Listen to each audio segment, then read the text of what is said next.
Kan udah lihat kolaborabu. Iya. Lihat pemenangnya dari seluruh pelosok. Berarti kita punya potensi. Tapi siapa yang akan mikirin gimana caranya ngebangun industrinya?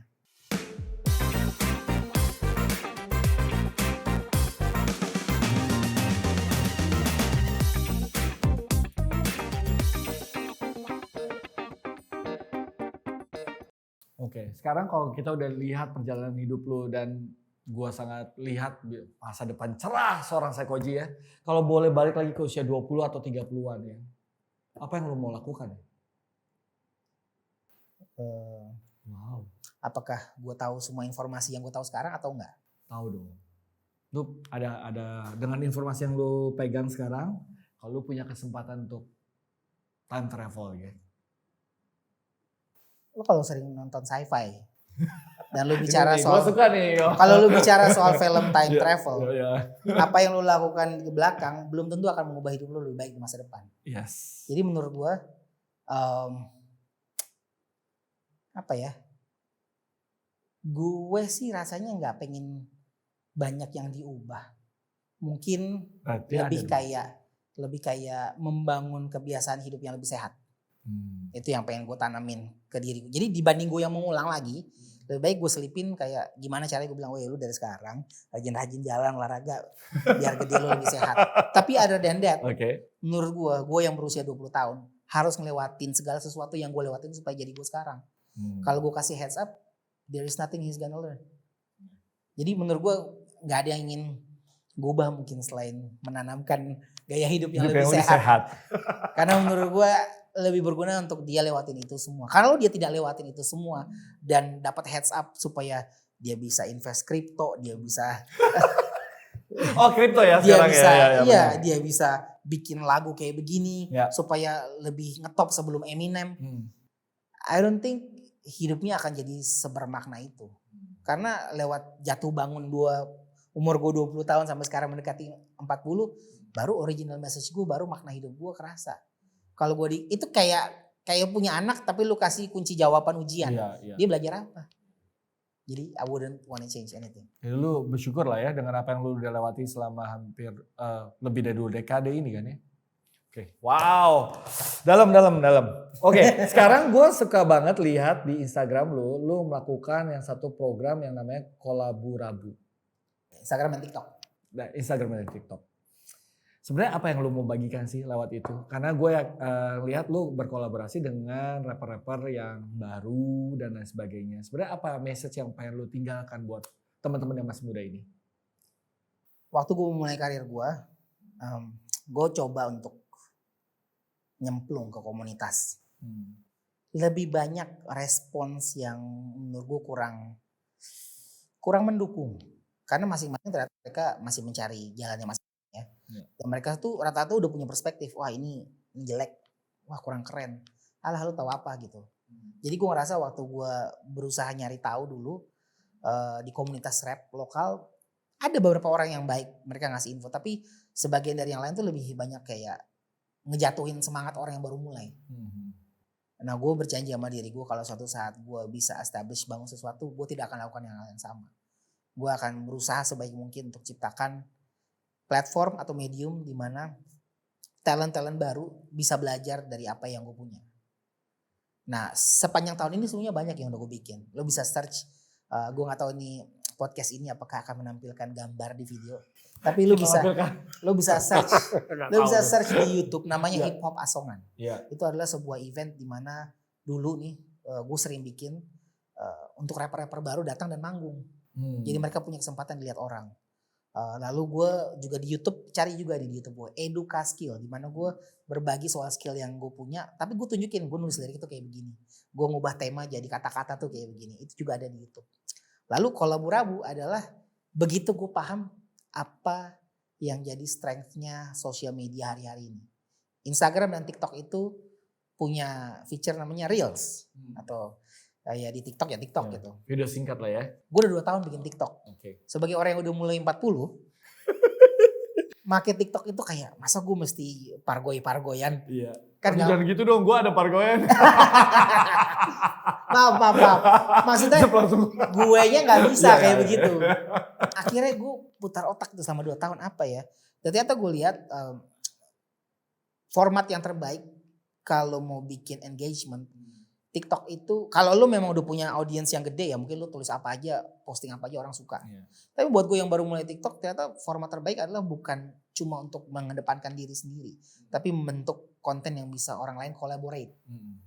Akhirnya gue pakai feature duetnya TikTok dan gue bikin challenge, gue bikin musiknya, gue bikin challenge rapnya dan orang lain tuh bisa nge-rap ngikutin challenge yang gue bikin dan ternyata responnya luar biasa gitu. Dan yang bikin gue lebih senang lagi, banyak yang jago-jago itu nggak dari kota besar, di daerah-daerah dari pelosok. Kan gue bikin ini nih merchandise nih. Tadinya nih mau dijual, tapi begitu gue lihat, gue akhirnya nggak jual nih. Gue udah bikin hampir 100 topi ini. Gue nggak jual. Ini khusus buat yang menang Kolaburabu. Jadi if you found someone di jalanan pakai topi Saikoji, itu bukan karena dia beli. Dia entah dia pemenang atau dia seseorang yang memang gue kenal dekat. Tapi most of the time dia pasti seseorang yang punya skill karena dia dapetin. Ini tidak dijual. Jadi orang gak akan bisa beli. Lu cuma bisa dapetin kalau lu menang Kolaburabu. Dan yang bikin gue senang tuh kan beberapa pemenang pun dari pelosok. Gue bawa ke Tiki, gue bawa ke JNE. Banyak banget yang bilang gini, bang gak ada cabang kita di situ. Lu mesti ke kantor pos untuk bisa ngirim. Itu nunjukin bahwa buat mereka-mereka yang punya talent, kadang-kala mereka ada di pelosok-pelosok tapi gak ada yang tahu. Dan gak ada yang ngasih kesempatan untuk mereka terlihat. Dan gue senang dengan Kolaburabu ini, gue bisa bikin sesuatu yang bikin mereka terlihat. Wow. Nah kalau lu lihat sekarang banyak banget ya potensi anak-anak muda. Lu bilang tadi tersebar di berbagai daerah, bahkan di pelosok-pelosok. Dengan Kolaburabu ini kan satu pembuka jalan nih ya. Tapi lu tahu kan untuk nembus industri musik Indonesia kan kata orang butuh networking, butuh ya selain dari skill itu sendiri gitu. Lu sepakat gak sih? Untuk industrinya? Iya industrinya. Iya ya kalau kita udah sebut namanya industri. Kalau lu nyebut industri, berarti ada sesuatu yang ditujukan untuk mass produce. Untuk orang yang luas. Dimana lu masukin modal, ya mereka berharap balik. Kalau gue sih ngelihatnya ya benar kalau lu pengen nembusnya ke industri dan pengen jadi seseorang yang bisa menghasilkan banyak uang, ya lu harus banyak faktor yang harus lo tackle supaya lu bisa kelihatan. Tapi menurut gue saat ini banyak dari kita tuh bisa berkarya tanpa pusing apa yang jadi tolak ukur industri. Selama lu memang orangnya rajin pakai teknologi dan lo willing untuk belajar apa yang lo lakukan. Karena menurut gue sebagai seorang rapper sampai hari ini pun gue masih seneng belajar sesuatu yang baru. Yang bisa menunjang untuk gue berkarya. Jadi gue kalau misalnya sama teman-teman yang nanya-nanya, gue tanya dulu gitu, lo jadi rapper, tujuan lo apa? Kalau lo lihatnya cuman nyari kesuksesannya, nyari terkenalnya doang, ada banyak cara di situ. Lo bisa bikin sesuatu yang viral, lo bisa bikin lagu yang ngejek orang, yang penting lo cepet kelihatan. Tapi berapa lama itu akan bertahan? Makanya cari dulu identitas lo apa. Karena lo akan bisa bangun karir lo dari identitas lo. Dan jadilah seseorang yang skillful. Karena hari ini jadi bisa main musik bagus aja gak cukup. Banyak teman-teman musisi yang karena mereka tidak memutuskan untuk kayak malas aku belajar sosmed. Terus siapa yang akan bisa tahu kalau lu berkarya? Sementara orang yang mungkin skillnya average, tapi karena jago pegang sosmed, dia akan dapat kerjaan itu. Ya di era-era seperti sekarang ini ya. Nah kalau lu balik lagi ke mungkin ke dunia rap gitu ya. Sebutin dong 2 hal yang kira-kira buat orang tuh gampang, tapi kalau dijalanin seorang rapper tuh susah sebenarnya. Maksudnya?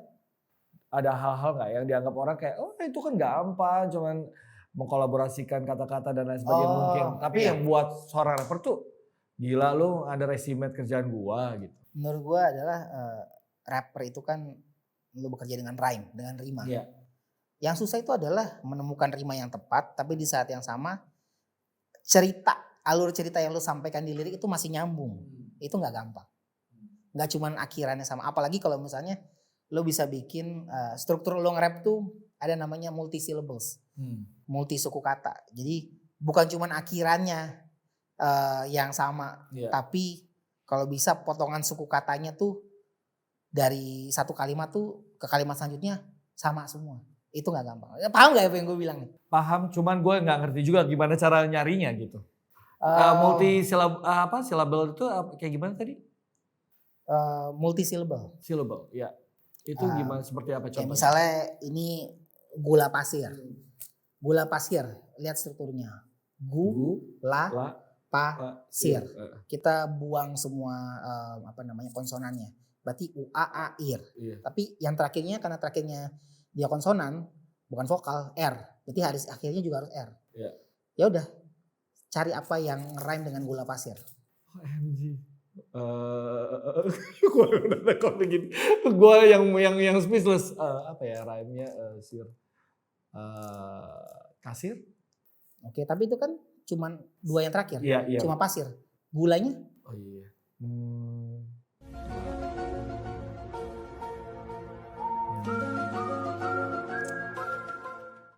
Apa ya? Yang la sama gula pasir ya. La-nya pula. Apa? Pulau. Pulau. Iya, pulau. Oh enggak ya. Itu ada U-nya. U-nya. Iya, apa? Coba. Tadi coba sebut kasir. Kasir. Kita harus cari sesuatu yang depannya UA berarti. UA. Tadi apa sebelumnya apa? Gula pasir. UA. Suka. Itu K ya. Sudah enggak with H.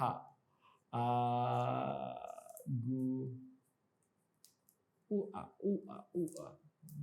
Muka. Oke. Nih, gue kasih contoh langsung. Iya. Duduk di meja sekarang lagi pegang gula pasir. Kalau gue bagi skill harus dibayar saatnya aku buka kasir. Oh iya. Sampai suatu saat lo bisa sukses dan jadi udah tajir. Ini Psychoji udah berbagi. Terima kasih sudah mampir. Hebat. Berarti saya perlu belajar perbedaan kata lagi ya. Itu multisyllables, air. Iya.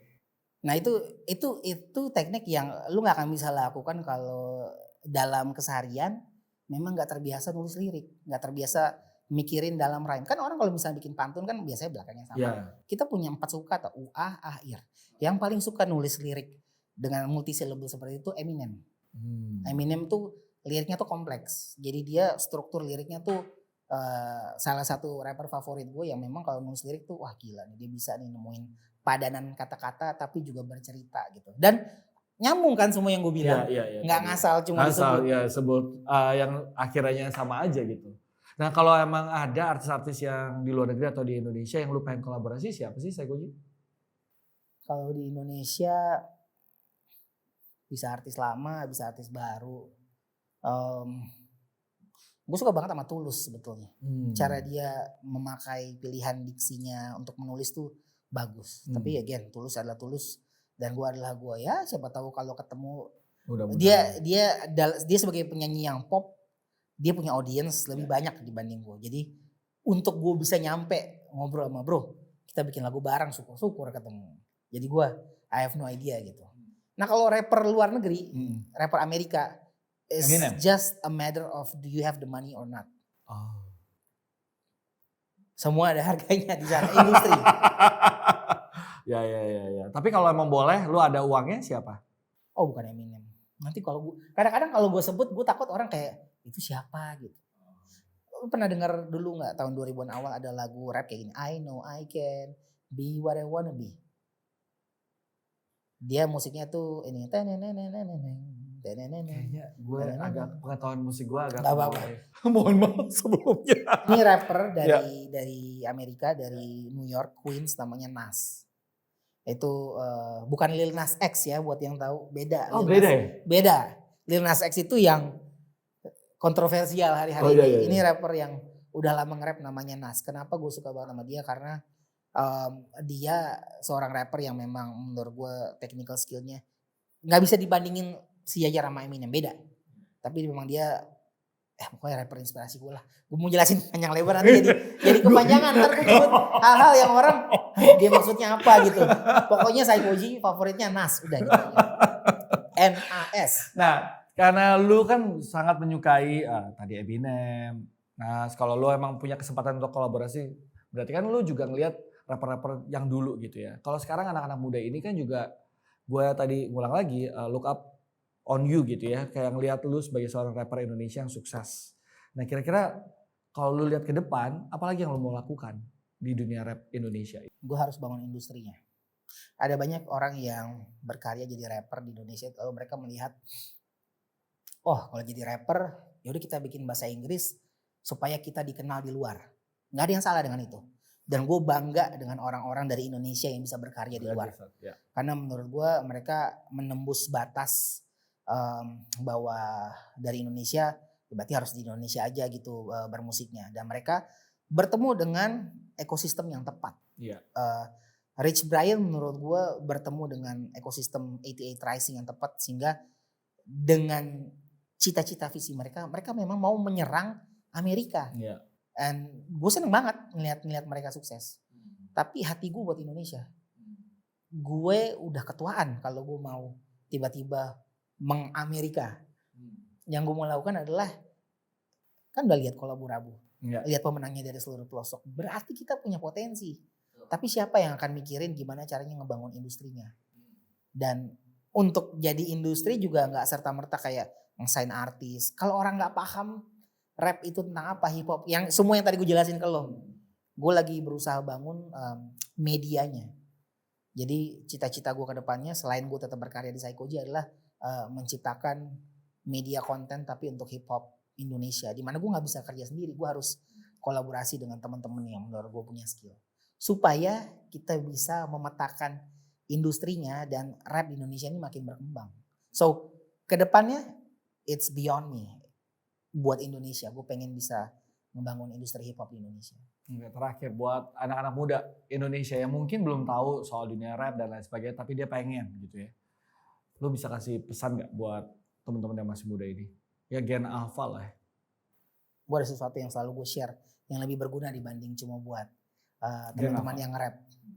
Karena kalau misalnya gue kasih masukan soal rap ini itu, menurut gue selain apa yang bisa gue share secara skill, tetap lu mesti nemuin jalan lu sendiri. Iya. Tapi yang selalu jadi kuncian nih yang gue share, kalau dan cita-cita adalah kalau gue udah meninggal, moga-moga ini jadi quotes yang berguna buat semua orang. Karena ini nggak berlaku cuma buat rapper doang, buat siapapun yang saat ini berkarya dan mungkin menggunakan sosial media, supaya lu jadi orang yang tangguh untuk tetap berkarya. Ini quotesnya. Cacian itu latihan, pujian itu ujian. Wow, cheers dulu lah. Oh, adanya kopi nih. Ya gak apa-apa, keren banget. Memang bener-bener dalam ya.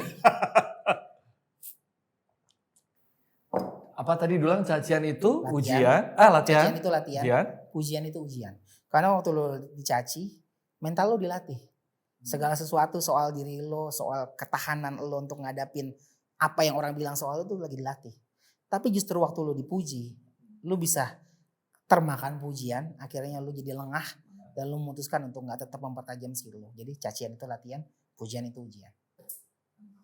Terima kasih Saikoji.